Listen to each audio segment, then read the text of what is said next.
I consent to being live streamed. Yeah, perfect. It'll take about a minute. We'll wait for some viewers to attend and then we will get started. Cool. All right.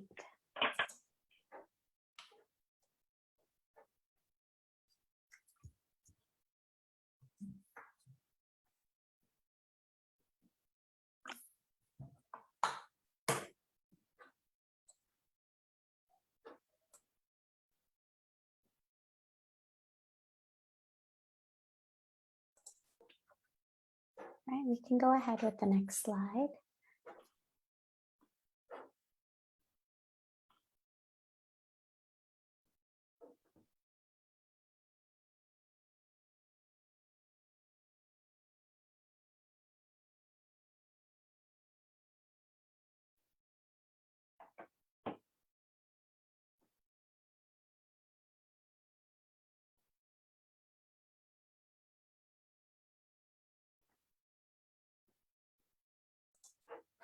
All right. Hello, everyone. Thank you so much for joining us today for our Back to School Live series. My name is Andrea. I am a health promoter with Niagara Parents. Today, we welcome Celeste from the Niagara Falls Community Health Center. Celeste is a queer and genderqueer individual who enjoys both teaching and practicing yoga. Celeste, when I was reading up on all that you do, I didn't know where to begin with your bio.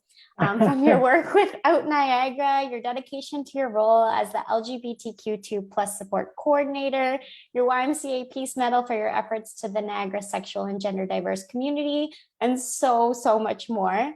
We are so excited to have you talk to us today, but before we get started, I would like to share a few reminders. So please feel free to put any questions you have in the chat box for Celeste to answer at the end. There will be a question period. This presentation will be recorded and saved on the Niagara Parents Facebook and YouTube pages in case you missed it or you'd like to watch again. If we are unable to answer any of your questions, please reach out to us via Facebook Messenger or through our live chat, phone, or email, and we can connect you with resources.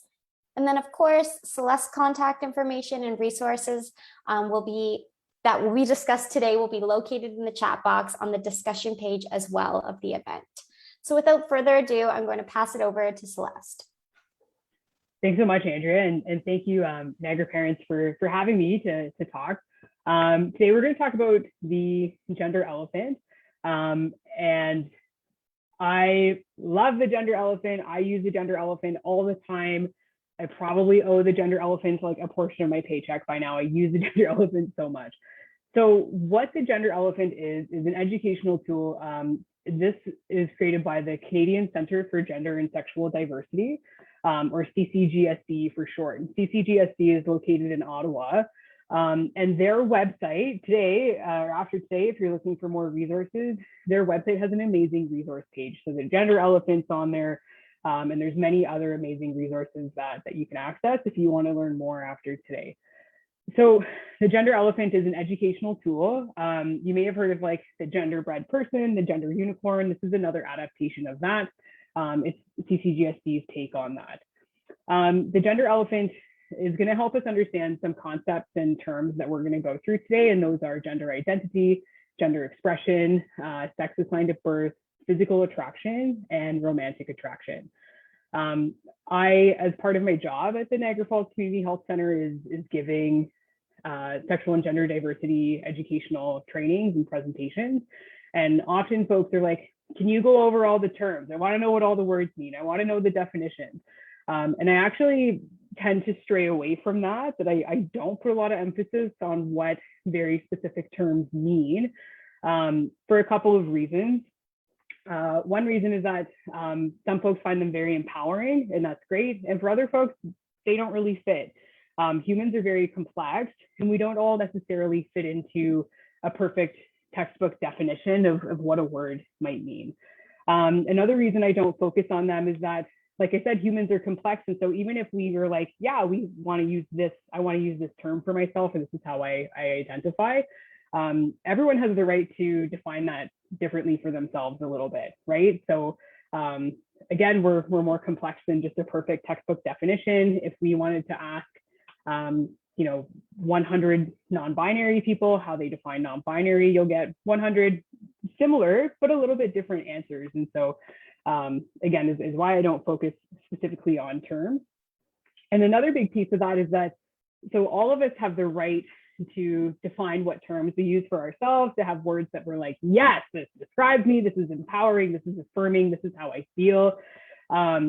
We have the right to do that for ourselves, but we don't have the right to do that for others. And so it's never, ever my job or your job to do essentially what I call like the gender sexuality math, right? It's never our job to be like, okay, so you're dating this person, but you used to date this person. So does that make you, like, we don't have to do that for people, which again is why I don't focus on terms. What is more important, if you really are interested in the terms, is that if you meet someone who says to you that, they might disclose to you a term that they use, rather than being like, okay, cool, and then Googling it behind their back and thinking you might know what it means, have that conversation with that person. If you're on that level with them, to say, I've actually never heard that term before. Would you mind explaining it to me, or would you mind telling me how you define that? And that is a much better understanding of each other as humans than any real textbook glossary is ever going to be able to provide us. So all that being said, that's why I don't focus on specific terms like the terms that are in the acronym, for example. I focus on these ones instead. So this is the gender elephant as a whole. So if I were to hand you this tool on a piece of paper, this is what the whole thing looks like.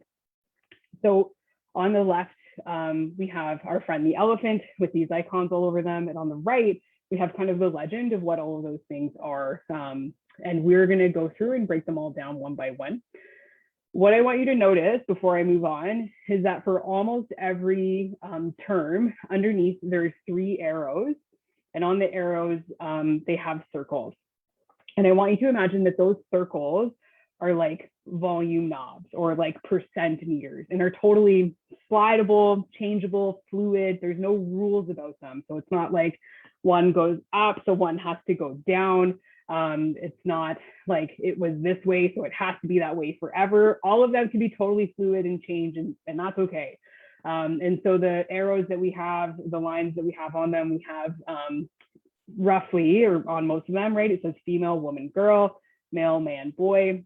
Then we have additional genders. That's my only constructive criticism of the gender elephant, is that I don't like the word other, but other genders or genders outside of the gender binary really is what that's getting to. The only term that arrow with a slider doesn't have is sex assigned at birth. And we're going to talk more about that, but I'll just tell you quickly the reason that is because that was a stamp in time, right? So that's not something that's ongoingly changing. That was assigned at birth. That was a stamp in time, a moment in time, and that's why that one doesn't have that fluid flexibility like the others do. So the first piece of the gender elephant is gender identity. So you can see we have the little brain on the elephant's head. Gender identity defined is someone's individual experience of gender. So it's their own internal sense of whether they're a man, a woman, or another gender, a gender outside of that gender binary.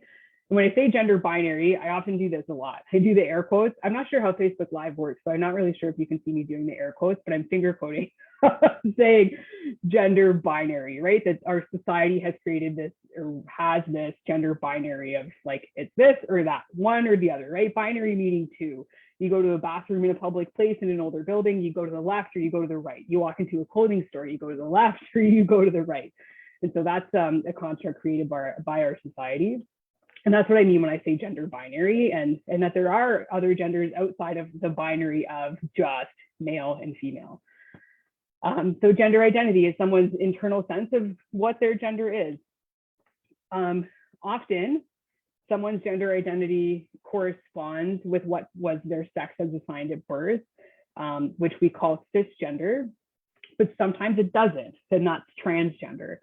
So I'll give you an example. So if we have a baby that's born, and that baby, whoever delivers the baby is like, congratulations, it's us, and they say girl. So that baby was assigned female at birth. If that baby grows into a girl and eventually a woman, and that's also that person's gender identity, and they're happy about that, that's genuinely their gender identity, then that person is cisgender. And so if someone, let's use that same example, a baby is born, doctor says, congratulations, it's a girl, and that baby grows up and their gender identity is anything other than female, whether it's male, whether it's non-binary, gender fluid, any gender other than female, then that's considered transgender. And that's what defines transgender. There's no like levels of validity of being trans. There's no like having to have had like the surgery. Don't ever ask someone if they've had the surgery. There's no other levels of trans validity. That's what defines transgender, is that someone's gender identity is not the same as what they were assigned at birth. Gender identity is internal and not visible to others. It's one of two aspects that makes up gender as a whole, and we'll talk about the second one in a moment. But I really want to hone in on this first point, that gender identity is internal. It's not necessarily visible to others, right? So it doesn't matter what you look like, doesn't matter what you sound like, doesn't matter what you were assigned at birth. I explain this as like, you could be in a room with your eyes closed in a dark room and nobody else has to see you, and like, but you still know that that's your gender identity. Whatever your gender is, if you're not someone who's questioning your gender right now, if I said, hey, what's your gender? And you're like, you just know, if you know your gender, that's your gender identity.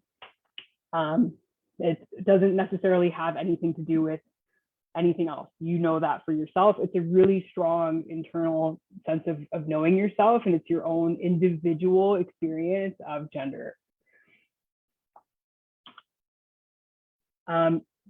One piece before we get to the second aspect of gender that I wanted to address is that third line, right? So I'm like, there are genders outside of the gender binary that's created by society. So this is the trans umbrella, both literally and figuratively.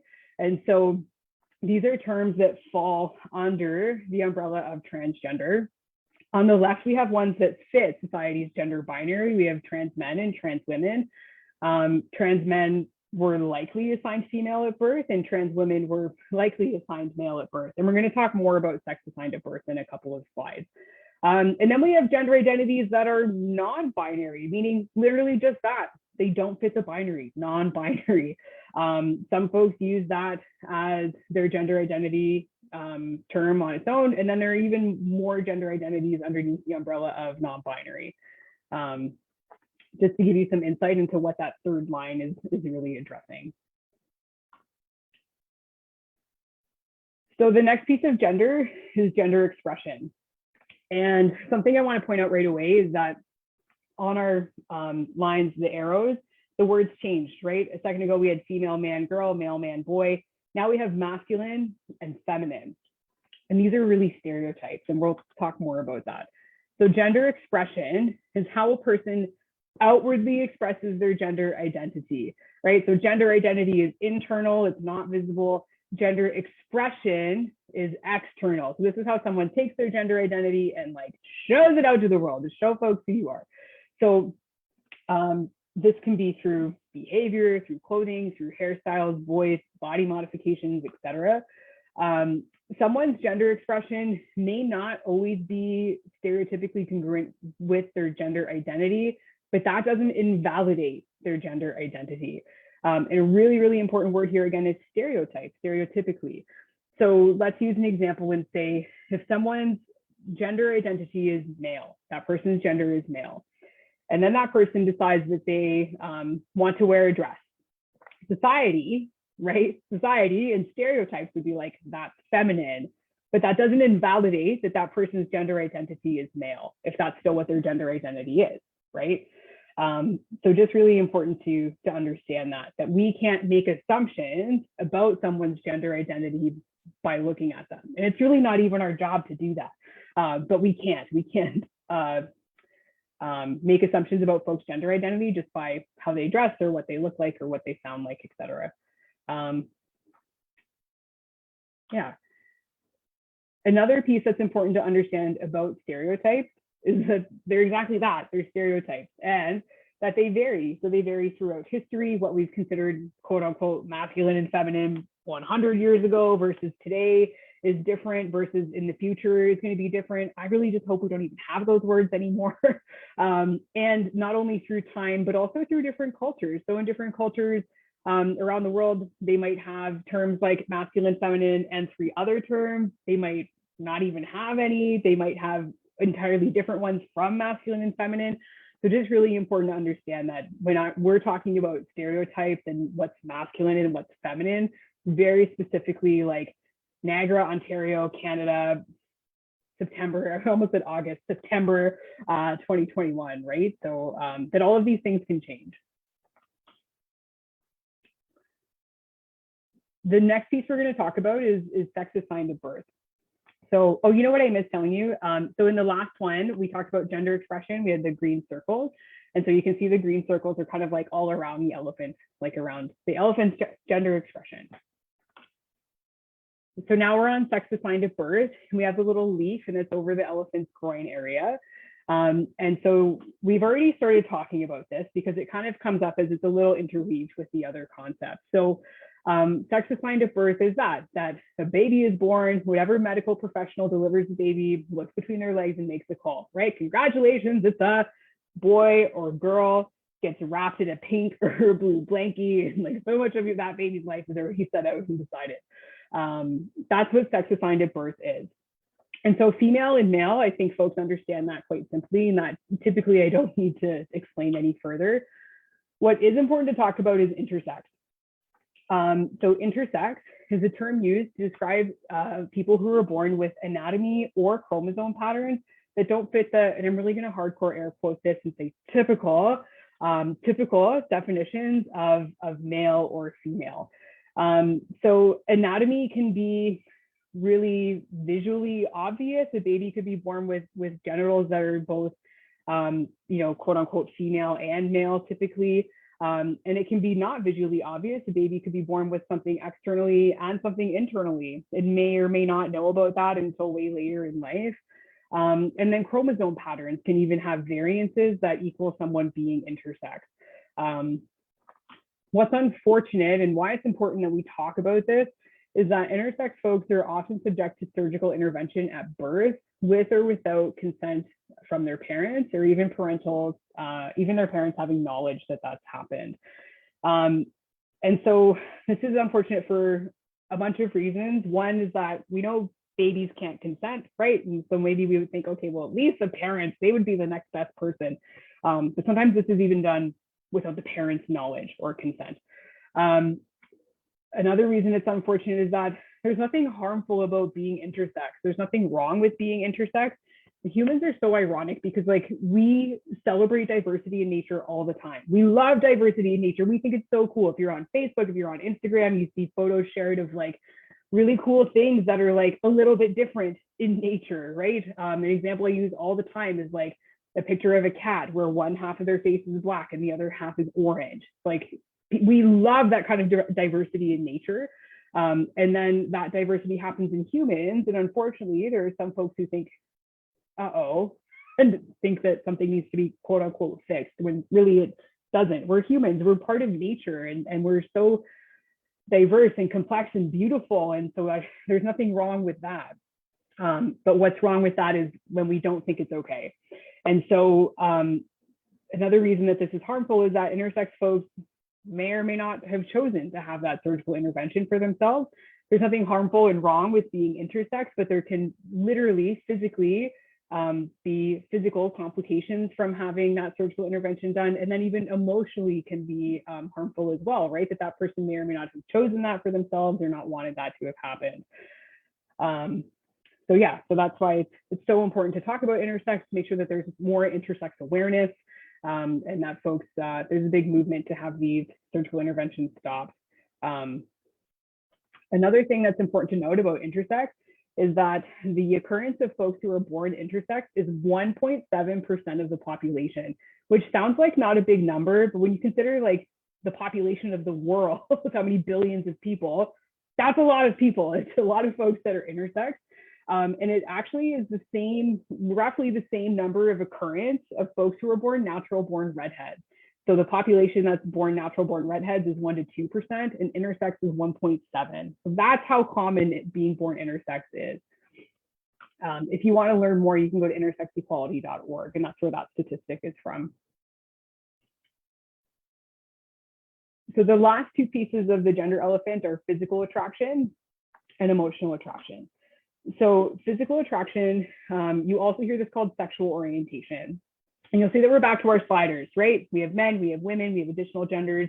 And there's not really any rules about this, that who we're physically attracted to can be fluid. It can change, it cannot. It doesn't have to be like 0% and 100%. Like it can all be all over, and that's fine. Sexual orientation is defined as a term used to describe the direction of a person's physical attraction. It's not a set of absolute categories, but ironically, right, this is where a lot of terms are derived from. A lot of the terms that we hear, gay, lesbian, bisexual, asexual, pansexual, etc., are sexual orientations. Oops, I went too fast. One thing that, again, this is why I don't focus a lot on terms, on like what specific terms and labels mean. Who someone is physically attracted to is a huge part of who someone is, or it certainly can be. But again, it's only one part, right? So again, this is why I focus on these other terms in a more broad way, and hope that that helps understand some of the smaller terms when it's appropriate to do so.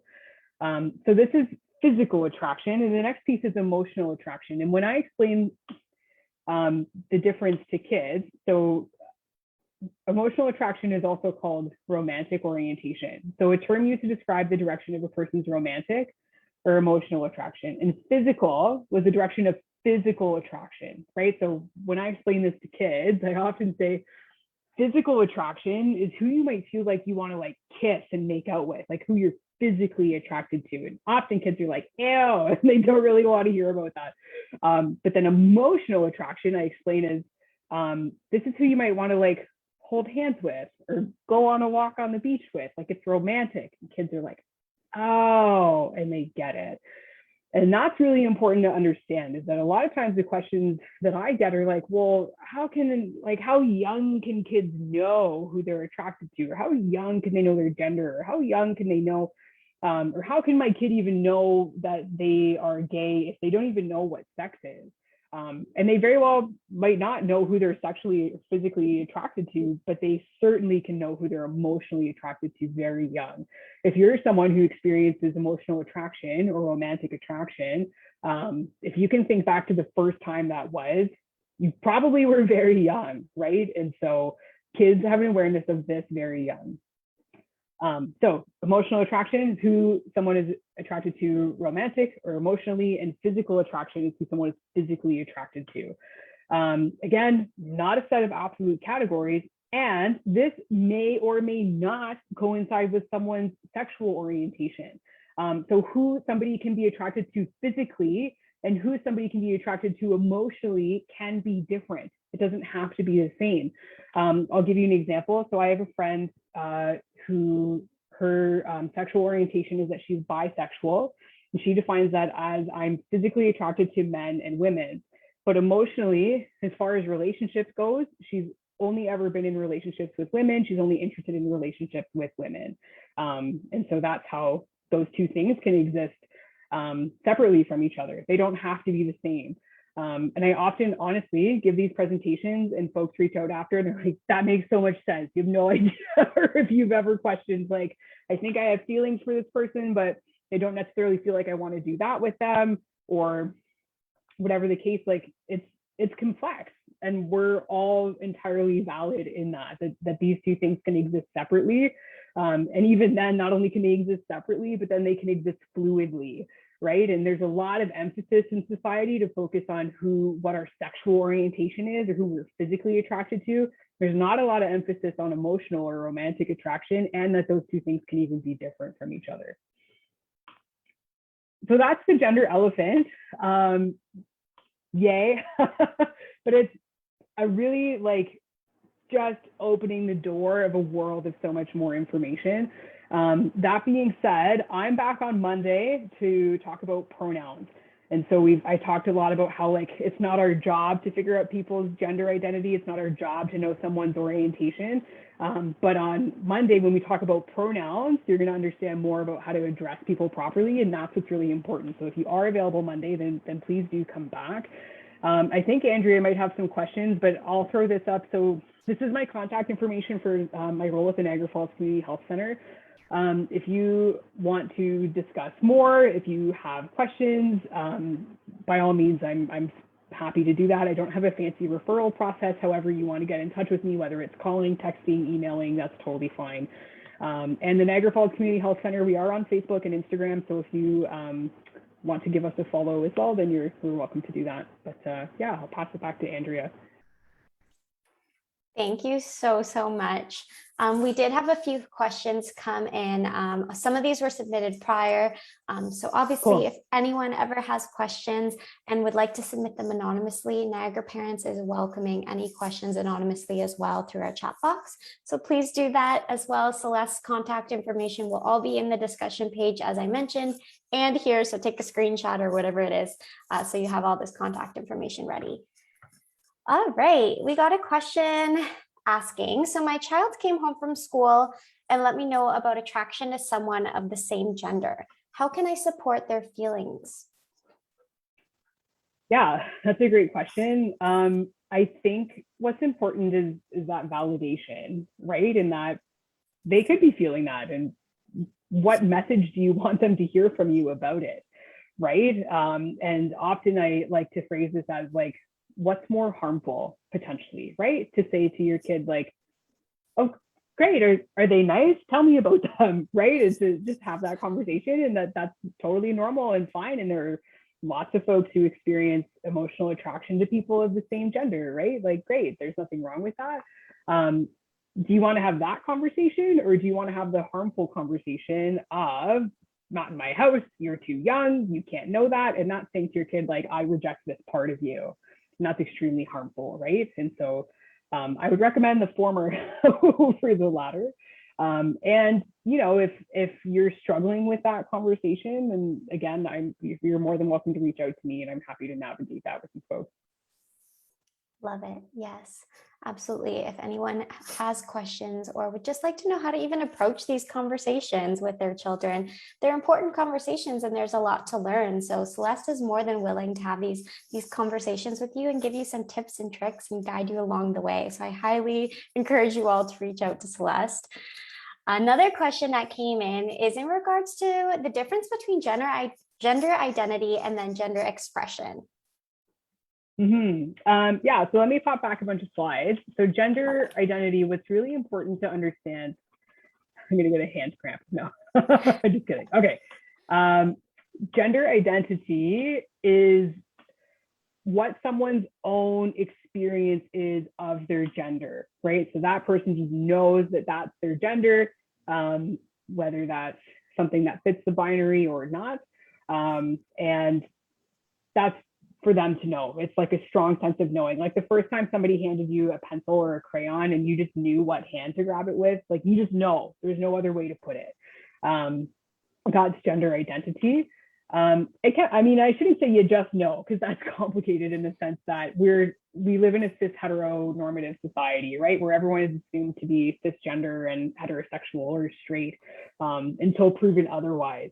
And so sometimes it's more complicated than saying you just know, because you've been perhaps railroaded into a certain gender identity for a long time. And then at some point you're like, this doesn't fit. And that's what we call gender dysphoria, right? Very vaguely put. And then as folks explore their gender identity, then hopefully at some point they land upon something, right? That's like, yes, like I said, you just knew what, and you're like, that this is gut what's right feeling. for me. Totally, yeah, this is what's right for me. And it doesn't have to be this rigid, like, oh, it was this one. Like there's also like gender fluid, and gender identity can be fluid, and that's totally valid as well. So that's gender identity. We don't know someone's gender identity by looking at them, by hearing them, by anything else, by what they were assigned at birth. None of those things define gender identity except for that person. That person defines their gender identity for themselves. So what's in gender identity is very internal, right? And then gender expression is external. So gender expression, like if we wanted to pick apart this elephant's gender expression. And again, it's external, and unfortunately, really is kind of rooted in or judged on stereotypes, right? So in our society, we use terms like masculine and feminine. And so if we wanted to pick apart the elephant's gender expression, we might say, well, the elephant's wearing a tuxedo, so our society says that's like masculine, but the elephant is pink, and so is that feminine, just for example, right? So gender expression is how folks express their gender out, essentially. Yeah, that's the difference. I hope that made sense. Okay. Awesome. So I'm thinking in terms of gender expression and gender identity, we have a question here asking about how to have these conversations with either your child or their classmates. So I'm assuming that this question is more so shaped around the child's a little bit confused about the expression of a classmate or themselves. So how can a parent really approach this in a really good way with their child? Sure. Yep. And I think similar to the last question about how do I talk to my kid about same gender attraction, is really being mindful of what's harmful and not going down that road. And so talking to, your kids, I work with youth very young. And so your children very likely are exposed to kids who are gender diverse, and just having, it's really can be very simple, right? It seems very complicated, but like I said, there's not a ton of rules to any of this. And so that conversation can be quite simple about like, well, that's how that youth feels happiest, right? That's who that kid is, and how great of, us to support them in that, right? And that there's nothing wrong with that. And that sometimes, I don't know how to make this sound like kid digestible, right? But like, sometimes kids are born a certain way, and then we all think that they're going to like these things, but then they tell us they don't like these things, they like these things. And it's really great for us to be able to support them in that, and to just make sure that they're happy. Just like you're happy when you wear your whatever favorite shirt, they're happy in this favorite thing, right? And it doesn't have to be more complicated than that. And same with like, if I started calling you a name that wasn't your name, you might not like it. But then if we found your name that you do like, you're like, yeah, that's my name, thanks, right? Like it's just what fits, and supporting youth in that. And kids are so resilient. Like they will, whatever you're telling them, they, at the end of the day, they want their classmates to be happy and excited. So if you're telling their classmates happy and excited, they're like, okay, mom, they're happy and excited. Absolutely. I've given presentations to a bunch of classrooms, and kids are like accepting until they're taught not to be, really, right? And so I'll give you an example. Like the one classroom, we had a youth who is trans and wanted to have like a meeting to like quote unquote come out, or to share this information with their classmates. And so, it was like your friend was this name, on Friday, but it's Monday, and now we use this name and these pronouns, and that's what it is going forward. Okay. And the kids were like, what happens when a substitute teacher comes? Do we tell the substitute teacher, or is the teacher going to tell the substitute teacher? Because we want to make sure the substitute teacher, like, they were like, okay, great, yay for my friend, but how do I protect them? Like it was so cute. They just had the best intentions. It was so kind. Kids are awesome. All right. So our final question is kind of, you touched on this a little bit, but when talking about the gender elephant, is preschool too soon? I don't think so. Like I said, it can be really simplified. Even I tried to keep things simple today, and I think it could get even more simple. I don't think it's ever too soon, right? Like, again, it's coming down to teaching our children that we love and accept them, right? And getting away from this, like, you're too young, or you don't know, or not in my house, or whatever the harmful dialect is, we want to remove, right? And so all of these can be made very, very simple. I've done it, not for today's video, but I've had these conversations with kids, and they're very open to understanding. And no, I don't think it's ever too young. I know kids very young who probably could have super benefited from this like a year or two ago when they were in kindergarten, right? So no, I don't think it's ever too young. And it can be really simple, and made very simple for kids to understand. Awesome. Well, thank you so much once again for joining us. The resources that were mentioned in today's presentation are linked in the comment section.